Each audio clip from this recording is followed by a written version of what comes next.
Good morning बच्चों, फिर से आपका स्वागत है ऑनलाइन क्लासेज में। जैसा कि हम बात कर रहे थे आपके संवर्धन माध्यम की लेसन नंबर 16 जो है उसका प्लांट टिश्यू कल्चर के अंदर प्लांट टिश्यू कल्चर। इसमें जो हमारा लास्ट टाइम टॉपिक था वो क्या था? ये टॉपिक था कल्चर मीडियम या संवर्धन माध्यम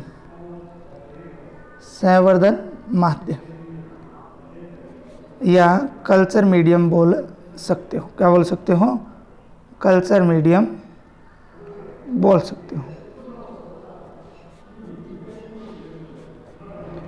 इसके अंदर मैंने आपको संवर्धन माध्यम के लिए एक सबसे उपयुक्त जो माध्यम था वो बताया था एमएस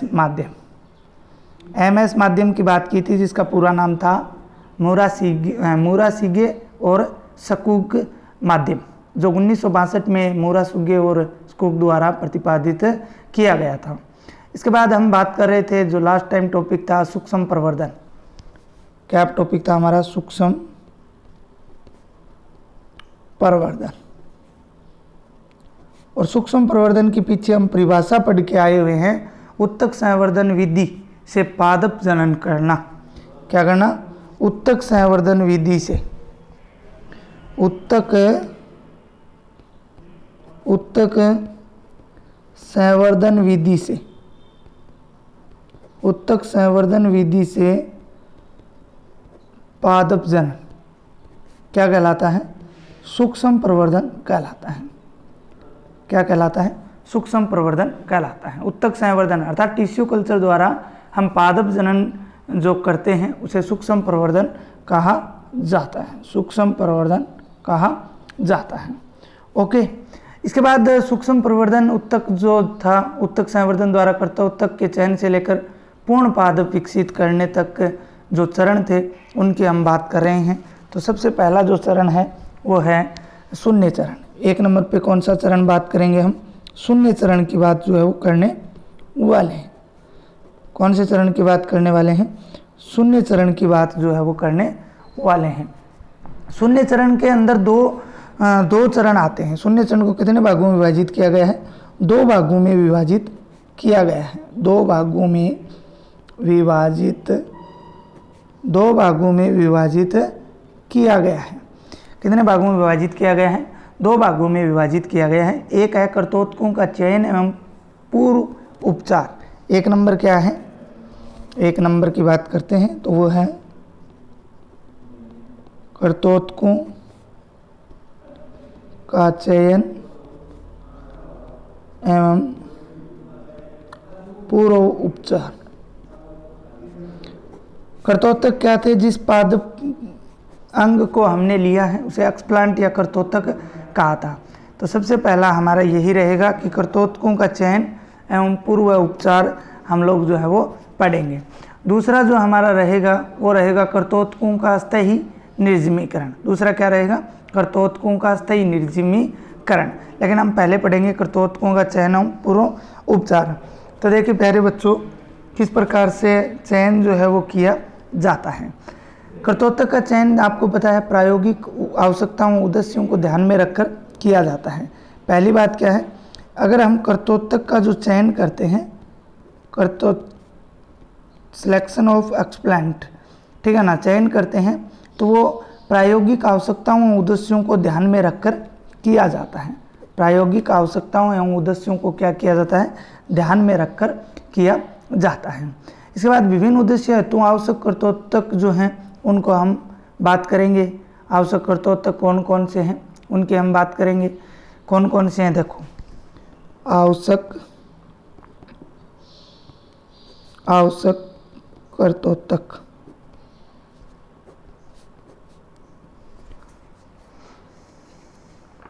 आवश्यक कर्तोत्तक में बात करते हैं तो सबसे पहले 1 नंबर अगर बात करें क्लोनिंग के लिए, किसके लिए? क्लोनिंग के लिए। किसके लिए? क्लोनिंग के लिए अगर हम बात करते हैं तो प्रोसीड्स ले सकते हैं। क्या ले सकते हैं? प्रोसीड्स ले सकते हैं। इसके अलावा कक्षस्थ कलिका ले सकते हैं। क्या ले सकते हैं, कक्षस्थ कलिका ले सकते हैं। ठीक है, वायरस मुक्त पादप के लिए अगर बात करें 2 नंबर, हमें क्या चाहिए, वायरस मुक्त पादप चाहिए, वायरस मुक्त पादप। तो वायरस मुक्त पादप के लिए कर्तोत्तक जो है वो शिरस्थ विभजोतक उत्तक ले सकते हैं। क्या ले सकते हैं, शिरस्थ विभजोतक उत्तक जो है वो हम लोग ले सकते हैं। कौन सा, शिरस्थ विभजोतक उत्तक जो है वो ले सकते हैं। इसके बाद में 3 नंबर अगर हम बात करें कायिक कलोनीय प्रवर्धन के लिए, किसके लिए, कायिक कलोनीय प्रवर्धन के लिए, कायिक कलोनीय प्रवर्धन के लिए विभजोतक को छोड़कर पौधे का कोई भी कायिक भाग ले सकते हो, पौधे का कोई भी कायिक भाग आप चयन कर सकते हो। अगुणित पादप संवर्धन के लिए अगर बात करें, अगुणित पादप संवर्धन के लिए, अगुणित पादप संवर्धन के लिए बात करें तो पोलन ग्रेन्स ले सकते हो, परागकण ले सकते हो, परागकोश ले सकते हो, कर्तोत्तक के रूप में परागकण ले सकते हो, परागकोश ले सकते हो, अनिषेचित अंड कोशिका ले सकते हो जो बीजांड में उपस्थित होती है जिसका निषेचन अभी तक नहीं हुआ हो, वो आप ले सकते हो। ठीक है, इसके बाद अगर हम बात करें 5 नंबर, तो 5 नंबर के अंदर आप लोग जीवद्रवक संवर्धन के लिए समानता पत्ती ले सकते हो। किसके उद्देश्य के लिए, जीववर्धक संवर्धन के लिए क्या ले सकते हो, सामान्यतः पत्ती ले सकते हो। इसके बाद बात करते हैं त्रिगुणित पादप संवर्धन के लिए भ्रूणपोष ले सकते हो, क्या ले सकते हो, भ्रूणपोष ले सकते हो। इसके अलावा कायिक भ्रूणोद्भवन के लिए पादप का नवनिर्मित भाग ले सकते हो। केलस संवर्धन के लिए, ये तो हम पढ़ेंगे, केलस संवर्धन के लिए आप लोग जो है पादप का कोई भी कायिक भाग जो है वो ले सकते हो या कोई भी भाग जो है वो ले सकते हो। तो प्यारे बच्चों, ये थे कर्तोत्तकों का चयन। इस प्रकार से आप कर्तोत्तक जो हैं उनको प्रायोगिक आवश्यकताओं एवं उद्देश्यों के आधार पर उनका चयन जो है वो कर सकते हो।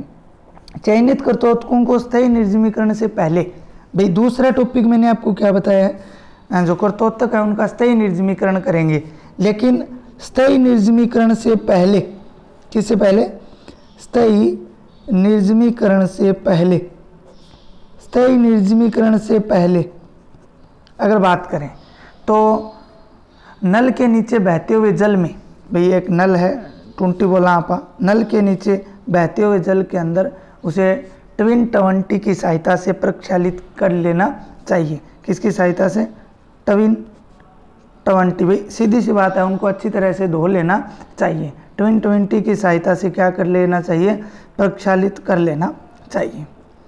क्या कर लेना चाहिए, प्रक्षालित कर लेना चाहिए। सबसे पहले हमने क्या किया, कर्तोत्तक का चयन किया। कर्तोत्तक का चयन हम प्रायोगिक आवश्यकताओं उद्देश्यों के आधार पर कर लेते हैं। उसके बाद में आवश्यक कर्तोत्तक का चयन या उसका उद्देश्य के आधार पर किया जाता है। तो चयन हमने इस प्रकार से क्लोनिंग करनी है तो प्रोशीड्स को ले सकते हैं, वायरस मुक्त पादप चुनना है तो शिरस्थ विभजोतक को ले सकते हैं, केलस संवर्धन के लिए हम कोई भी कायिक भाग ले सकते हैं। तो प्यारे बच्चों, इस प्रकार से हमने एक्सप्लांट का सिलेक्शन तो कर लिया। उसके बाद में पूर्व उपचार, उसके बाद में क्या है, पूर्व उपचार। पूर्व उपचार का मतलब है स्थायी निर्जमीकरण, दूसरी विधि आएगी, भाई शून्य चरण का दूसरा चरण आएगा।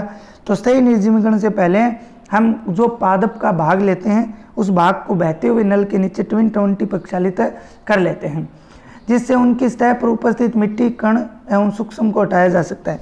इस क्रिया से क्या होगा, कर्तोत्तक जो है, इस कर्तोत्तक के ऊपर जो मिट्टी के कण एवं जो सूक्ष्म जीव हैं वो हट जाएंगे।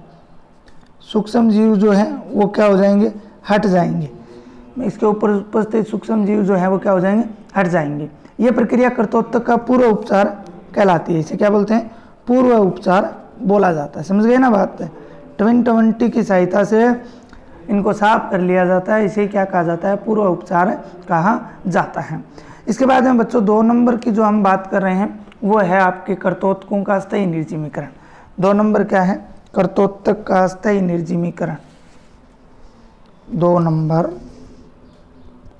1 नंबर हो गया कर्तोत्तक का चयन एवं पूर्व उपचार। अब 2 नंबर है कर्तोत्तकों का स्थायी निर्जमीकरण।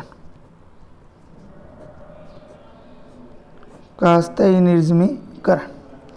देखो स्थायी निर्जमीकरण की मैंने आपको पहले भी परिभाषा में बता चुका हूँ। क्या होती है स्थायी निर्जमीकरण की परिभाषा? कि उनको अच्छी तरह से निर्जमीकृत कर लिया जाता है कर्तोत्तक को, ठीक है, जिससे उसके सूक्ष्म जीव जो हैं वो क्या है, हट जाएंगे। तो देखो विभिन्न प्रकार के स्थायी निर्जमी कारक होते हैं भाई। स्थायी निर्जमीकरण करने के लिए स्थायी निर्जमी कारक उपस्थित हैं। कई बार इनके उदाहरण भी पूछ लिए जाते हैं। निर्जमी कारकों का उपयोग जो है वो किया जाता है। जैसे अगर हम लोग बात करें स्थायी निर्जमी कारक कौन कौन से, एक तो हो गया mercury chloride HCCl2, mercury chloride हो गया। इसके अलावा इथेनॉल की बात कर सकते हो, कौन सा, इथेनॉल, ये भी स्थायी निर्जमीकरण में काम में लिया जाता है। Silver nitrate HgNO3, silver nitrate HgNO3। इसके अलावा ब्रोमीन ले सकते हो, क्या ले सकते हो, ब्रोमीन। इसके अलावा क्लोरीन जल, इसके अलावा क्या काम में ले सकते हो, क्लोरीन जल काम में ले सकते हो आदि द्वारा कर्तोत्तक को लेमिनार एयर फ्लो बेंच में उपचारित किया जाता है। किसके अंदर, लेमिनार एयर फ्लो, आगे आएगा आपके ये लेमिनार एयर फ्लो, ये आगे इसकी बात करेंगे। ये एक उपकरण होता है जिसके अंदर इनको स्थायी निर्जमीकरण किया जाता है। कौन सा उपकरण होता है, laminar air flow, laminar air flow, याद रखना कौन सा होता है, लेमिनार एयर फ्लो। इसके तो इन स्थायी निर्जमी कारकों द्वारा mercury chloride, ethanol, silver nitrate, bromine, chlorine जल आदि के द्वारा स्थायी निर्जमीकरण जो है वो कर लिया जाता है। इसके बाद में बात करते हैं तो इनकी सतह पर उपस्थित सूक्ष्म जीव को क्या कर दिया जाता है, संपूर्ण को नष्ट कर दिया जाता है। संपूर्ण जो सूक्ष्म जीव हैं वो क्या हो जाएंगे, संपूर्ण सूक्ष्म जीव क्या हो जाएंगे, नष्ट जो है वो हो जाएंगे, नष्ट हो जाते हैं। जबकि पूर्व उपचार के अंदर हम केवल साफ सफाई करते हैं, पूर्ण जो निर्जमीकरण है वो नहीं हो पाता है। 2 नंबर शून्य चरण हमारा जो था वो कंप्लीट हो गया है, जिसमें 2 चरण थे। 1 नंबर हमने कर्तोत्तकों का चयन और पूर्व उपचार की बात की, सेकंड के अंदर हमने कर्तोत्तक का स्थायी निर्जमीकरण किया। अब हम बात करते हैं अगले प्रथम चरण की। किसकी बात करते हैं, प्रथम चरण की हम लोग जो है वो बात करते हैं। देखिए प्रथम चरण के अंदर क्या होगा, प्रथम चरण की बात करते हैं तो संवर्धन आरंभन होगा। इसके अंदर क्या होगा, संवर्धन की क्रिया जो है वो प्रारंभ करते हैं। संवर्धन आरंभन क्या होगा, संवर्धन आरंभन होगा। संवर्धन आरंभन के मतलब है इस चरण में स्थायी निर्जमीकृत कर्तोत्तकों को संवर्धन माध्यम पर स्थानांतरित करके संवर्धन कक्ष में रखा जाता है। भाई संवर्धन माध्यम पर क्या कर देंगे, अब उनको कर्तोत्तक को संवर्धन माध्यम पर ले आएंगे, उपचारित करते हैं और बाद में उसको जो मीडियम कक्ष है, संवर्धन कक्ष है, वहाँ पे उसको रख दिया जाता है। कहाँ पे रख दिया जाता है, संवर्धन कक्ष के अंदर रख दिया जाता है। संवर्धन कक्ष में इनसे कैलस अथवा अंग जनन प्रारंभ होता है। अब इनमें क्या प्रारंभ होगा, कैलस या इनके अंदर जो अंग जनन है, ऑर्गेजेनेसिस, भाई अंगों का जो निर्माण है वो क्या हो जाएगा, प्रारंभ हो जाएगा। इसके बाद में सेकंड चरण की बात करते हैं, द्वितीय चरण की बात करते हैं। तो प्यारे बच्चों द्वितीय चरण की बात करते हैं तो प्रथम चरण में स्थानांतरित संवर्धनों को नए पोषक माध्यम पर स्थानांतरित किया जाता है। अब जब यहाँ पे ये कैलस ये निर्माण हो रहा है, इसको क्या किया जाता है, पोषक माध्यम, जो नए पोषक माध्यम है वहाँ पर क्या किया जाता है, स्थानांतरित किया जाता है। नए पोषक माध्यम पर क्या किया जाता है, स्थानांतरित किया जाता है और वहाँ पर ये गुणन करना प्रारंभ कर देते हैं। वहाँ पर इनका क्या होता है, मल्टीप्लिकेशन होता है, गुणन जो है वो प्रारंभ हो जाता है। इसके बाद में बात करते हैं तृतीय चरण की। तृतीय चरण की बात करते हैं तो इस चरण में क्या होगा, संपूर्ण पादप का पुनर्भवन होना शुरू हो जाएगा। संपूर्ण पादप का जो पुनर्भवन है वो क्या हो जाएगा, प्रारंभ हो जाएगा। और लास्ट चौथा चरण जो है, चतुर्थ चरण,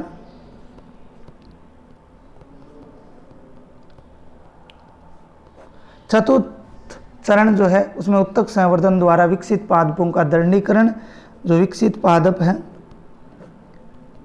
विकसित पादपों का दृढ़ीकरण एवं वातानुकूलन कर लिया जाता है। दृढ़ीकरण एवं क्या कर लिया जाता है, वातानुकूलन उनका कर लिया जाता है। तो प्यारे बच्चों, ये था आपके सूक्ष्म प्रवर्धन या उत्तक संवर्धन विधि से पादप को प्राप्त करना, पादप जनन की विधि करवाना। तो बहुत ही इम्पोर्टेंट है। शून्य चरण है जिसमें चयन होगा और कर्तोत्तक को निर्जमीकरण किया जाएगा। प्रथम चरण में संवर्धन माध्यम पर ले जाया जाएगा, संवर्धन कक्ष में रखा जाएगा। सेकंड चरण के अंदर नए पोषक माध्यम पर गुणन के लिए ले जाया जाएगा। थर्ड चरण के अंदर संपूर्ण पादप का जो पुनर्भवन है वो कर लिया जाएगा। फोर्थ चरण के अंदर जो विकसित पादप हैं उनका दृढ़ीकरण और वातानुकूलन हो जाता है। तो प्यारे बच्चों, इस प्रकार से आज हमने संवर्धन माध्यम या सूक्ष्म प्रवर्धन द्वारा पादप विकसित करने की जो पूरी मेथड थी उसकी बात जो है हमने कर ली। कल हम जो बात करने वाले हैं टाइप्स ऑफ कल्चर, संवर्धन माध्यम के प्रकारों की बात जो है हम लोग करेंगे। किसकी बात करेंगे? संवर्धन